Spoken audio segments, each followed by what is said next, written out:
اپنے اپنے گھروں پہ رحمتوں کے نزول کے لیے باواز بلند صلوات پڑھیے گا۔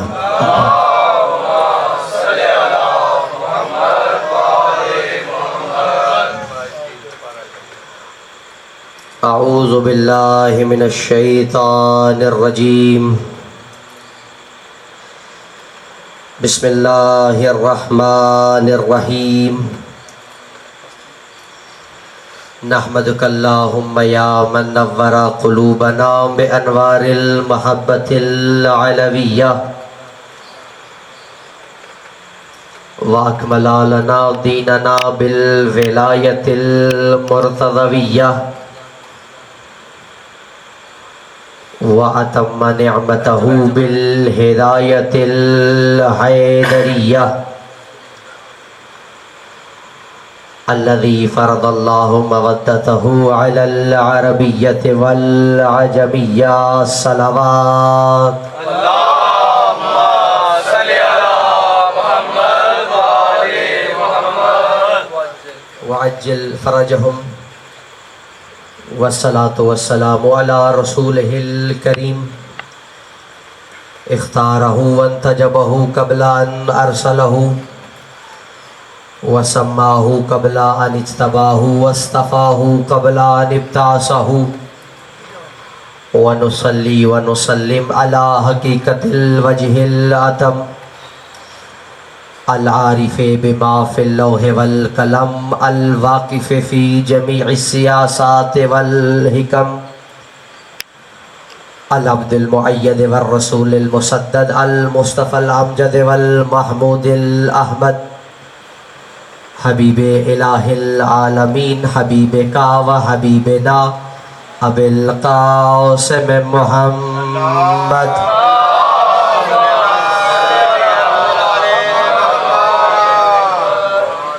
وعجل فرجهم ولا سيما النور على النور في تخياء الديجور والإمام المنصور صل على سيدنا وسندنا وصاحبنا بالحق مهدي هذه الأمة وخاتم الأئمة إمام زماننا بقية الله الأعظم الحجة بن الحسن العسكري عجل اللہ تعالی فرجہ وسہل اللہ تعالی مخرجہ وکن اللہم ولیا وحافظا وقائدا وناصرا ودلیلا وعینا حتی تسکنہ ارضک طوعا وتمتعہ فیہا طویلا صلوات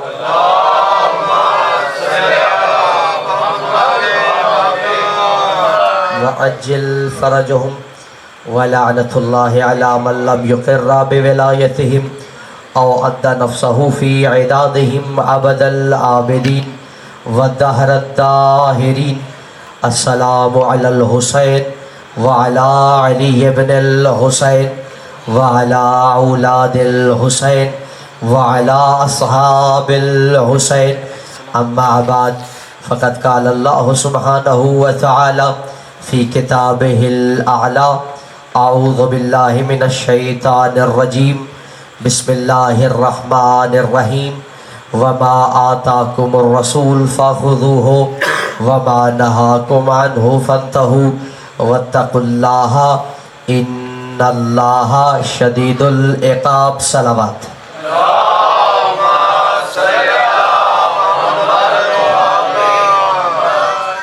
نعرہ تکبیر،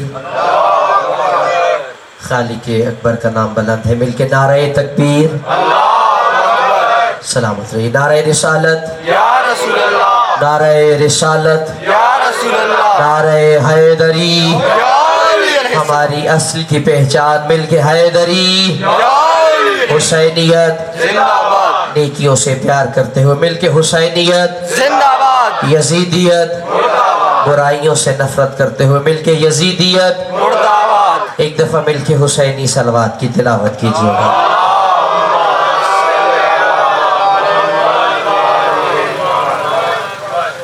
دعا ہے پروردگار عالم آپ بزرگان برادران کا صف عظام آنا اپنی بارگاہ میں قبول فرمائیں۔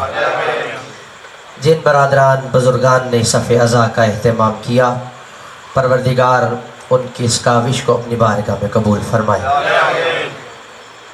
اپنی اپنی حاجات کی برابری کے لیے اور کچھ بزرگان کے حوالے سے دعا کا کہا گیا ہے۔ سید اقرار حسین زیدی، سید سجاد حسین، سید فیضان نقوی، سید عدنان رضا زیدی، سید قاسم رضا زیدی، سید عمار زیدی، حسنین ناصر، سید نیاز عباس کاظمی، سید مہدی عباس کاظمی، سید فرحت عباس نقوی، سید اظہر عباس نقوی، اور اس کے علاوہ جو جملہ مومنین اس کار خیر میں دام درہم سخن حصہ لے رہے ہیں، پروردگار آپ تمام کی سعی کو اپنی بارگاہ میں قبول فرمائے، اور ان سعی اور کاوشوں کے صدقہ میں پروردگار ہماری تمام پریشانیوں کو دور فرمائے۔ جو مریض ہیں اور مخصوص مریضین کے حوالے سے کہا گیا ہے، پروردگار بحق بیمار کربلا صحت کامل و عاجلہ نصیب فرمائے۔ اپنی اپنی دعاؤں کی قبولیت کے لیے، بیماروں کی شفا یابی کے لیے، بے اولاد مومنین کی اولاد کے لیے، جن کو اولاد دی ہے ان کی بہترین تربیت کے لیے، بے روزگار مومنین کے روزگار کے لیے، ظہور امام میں تعجیل کے لیے، لشکر امام میں شمولیت کے لیے، اور امام زمانہ کا سایہ سروں پر قائم اور دائم رہنے کے لیے باواز بلند صلوات پڑھیے گا۔